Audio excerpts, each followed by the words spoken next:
Hello everyone and welcome to my how-to guide on using your camera in Dead by Daylight.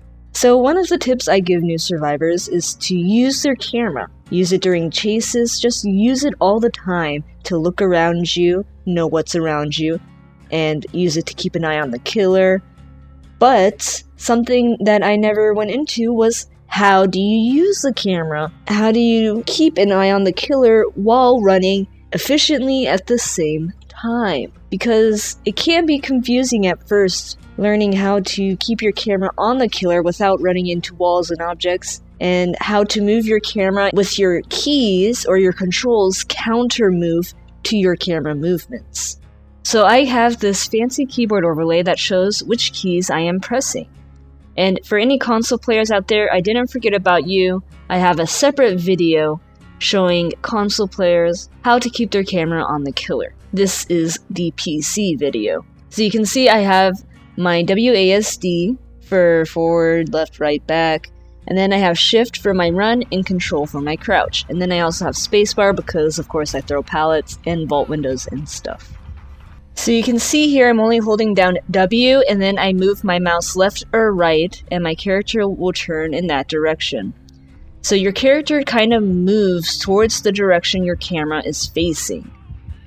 If I look behind me and press W, my character automatically starts walking behind me. So you can go left and right without even pressing A and D because all you have to do is just move your camera in that direction and that's where your character will go. Now it is important to know this because during chases you are looking behind you. And so if you are pressing W, your character will flip around and you'll run into the killer.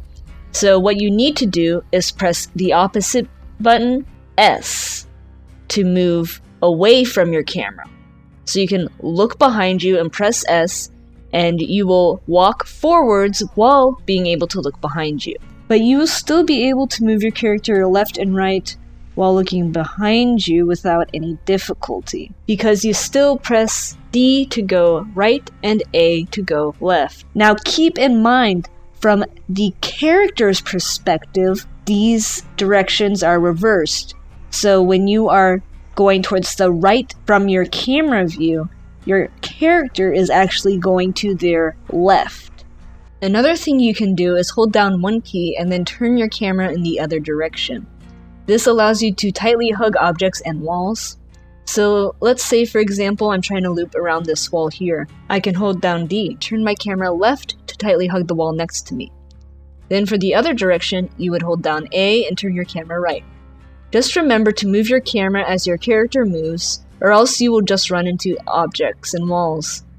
Running in this way takes a lot of practice because if you don't move your camera correctly or switch your keys correctly, you can get stuck on the walls or props pretty easily, or you may end up running the wrong way.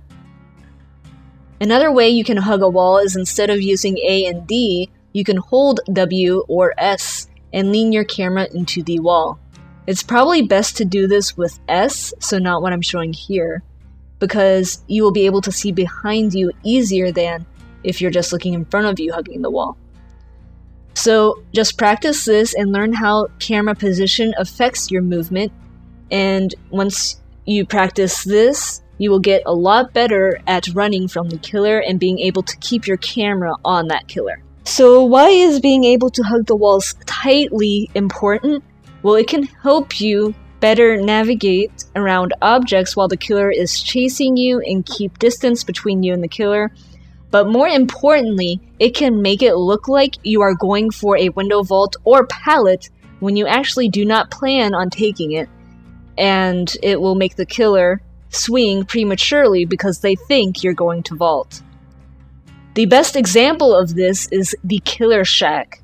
By hugging the walls of the Killer Shack, you can make it look like you are going to vault the window, causing the killer to swing and buying you valuable time to reach the pallet, or at least get into a different jungle gym or area to escape from the killer. So just practice moving your camera around and then moving your keys around and just test it out. See how moving your camera affects the movement of your character, because understanding this is how you will be better at chases.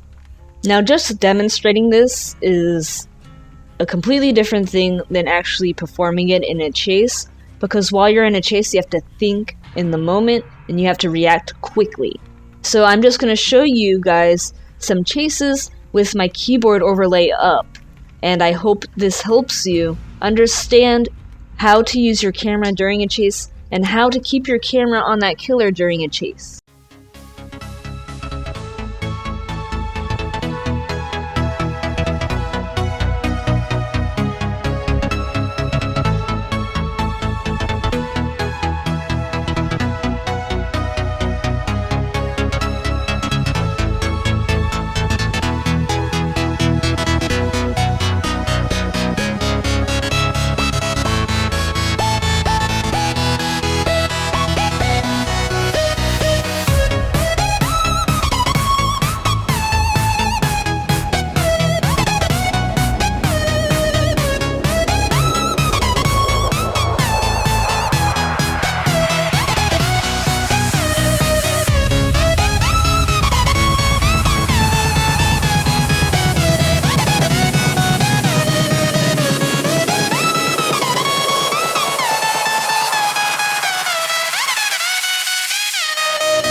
And there you have it, how to use your camera. I hope this video has helped you out, and thank you very much for watching. As always, good luck out there in the fog, and see you next time.